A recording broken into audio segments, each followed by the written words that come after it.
You might be a religious scientist if you believe even the slightest possibility that prayer has an effect over our physical world.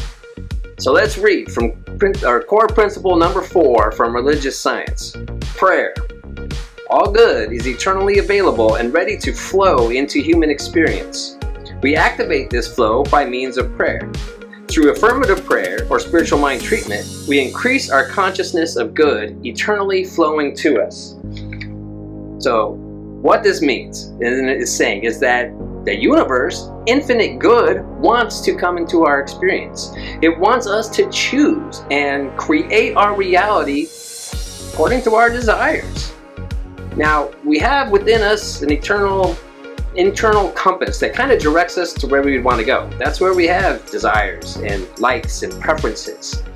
As we follow those, connecting with the ones that make us feel better, that makes people around us feel better, that cause harm to no one, the universe is eager to put that into our reality. Now, you may have heard it said before that all of our thoughts, we're always in a state of prayer, that all of our thoughts are creating our reality around us.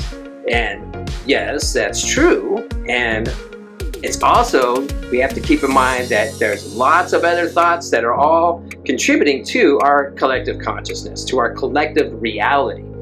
So as we get used to the science of mind, as we go back into these core principles to direct how we show up in this life, our job is to remind ourselves that we are part of this bigger thing, that there is this desire for the highest and best experience we could imagine to come into our world.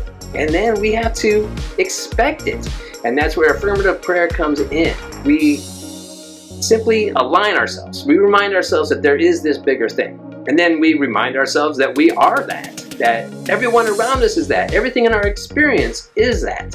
And then we express what it is that we are drawing in from that infinite good that wishes to come into our experience. We state that as if it is. And then the next part, maybe the most important part, is gratitude. When we say thank you into this creative mechanism for that which we know is already established in this infinite mind of the universe, when we say thank you, we are saying that we believe this to already be the case, to already be in our reality. And by doing that, we activate this to then show up.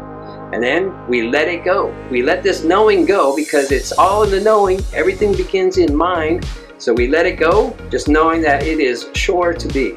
And then we get to have the experience of seeing how it shows up. Sometimes it doesn't show up exactly as we wish, as we envision. And that's pretty cool because often, and really in reality, we may not be able to see it, but it shows up in the best way possible, which works with the all that is. So I know that this infinite good wants to come into our experience, so it's our job to be aware and intentional about our thoughts, about our beliefs, and about what it is that we'd like to see. Keep your focus on what it is you want to draw to you, and don't put so much focus on the things that we would like to not experience. So, infinite good, it's all there for you. We just have to start that ball in motion with intention rather than living our lives on autopilot, not being aware of the thoughts that we're having.